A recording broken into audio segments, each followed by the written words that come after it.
Assalamualaikum warahmatullahi wabarakatuh.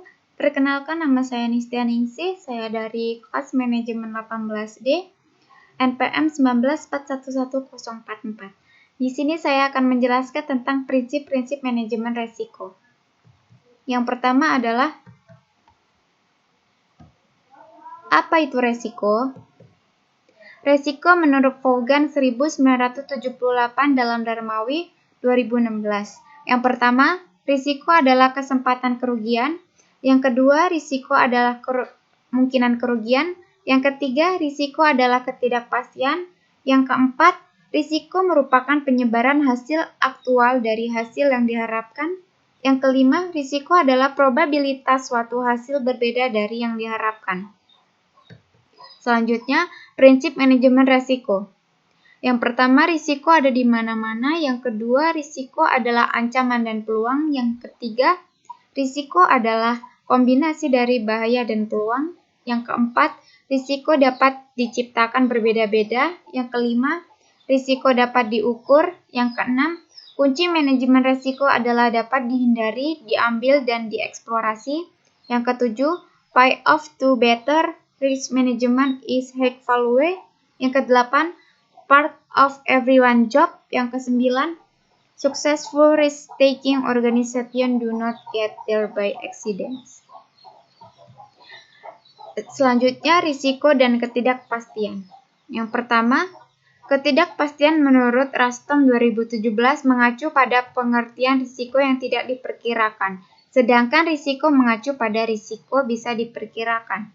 Yang kedua, subjek risiko memiliki ukuran kuantitas, diketahui tingkat probabilitas kejadiannya, dan ada data pendukung mengenai kemungkinan kejadiannya. Selanjutnya, prinsip-prinsip identifikasi risiko. Yang pertama, pemahaman tentang adanya risiko. Yang kedua, pengetahuan sifat-sifat risiko, frekuensi.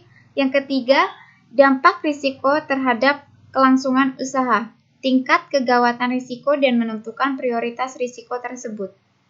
Selanjutnya, manfaat daftar kerugian potensial ada 3. Yang pertama, meningkatkan manajer risiko mengenai kerugian yang dapat menimpa bisnisnya. Yang kedua, sebagai dasar penentu teknik menanggulangi risiko. Yang ketiga, sebagai bahan pembanding dalam evaluasi program penanggulangan risiko yang telah dilakukan selama ini. Sumber-sumber risiko. Yang pertama, risiko fisik. Bangunan yang dimakan usia sehingga menjadi rapuh. Sungai yang bisa menyebabkan banjir, gempa bumi, badai, topan. Yang kedua, lingkungan sosial. Kerusuhan sosial, demonstrasi, konflik dengan masyarakat lokal, pemogokan pegawai, pencurian, perampokan. Lingkungan politik. Perubahan perundangan, perubahan peraturan, konflik antar negara menyebabkan boikot produk. Lingkungan legal. Gugatan karena gagal mematuhi peraturan dan perundangan yang berlaku. Lingkungan operasional. Kecelakaan kerja, kerusakan mesin, kegagalan sistem komputer, serangan virus terhadap komputer. Lingkungan ekonomi. Keluasan ekonomi, inflasi, tidak terkendali. 6 tipe risiko yang penting. Yang pertama, risiko komoditas, harga komoditas yang jatuh padahal perusahaan memegang komoditas tersebut.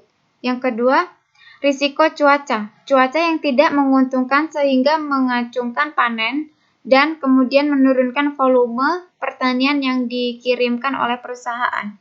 Yang ketiga, risiko counterplay.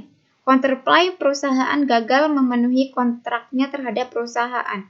Yang keempat, risiko lingkungan. Perusahaan menghadapi tuntutan hukum karena perusahaan dituduh merusak lingkungan. Yang kelima, risiko persediaan yang dipegang mengalami kerusakan. Yang keenam, risiko kredit. Counterplay, gagal dibayar kepada perusahaan. Demikian yang dapat saya jelaskan. Terima kasih. Wassalamualaikum warahmatullahi wabarakatuh.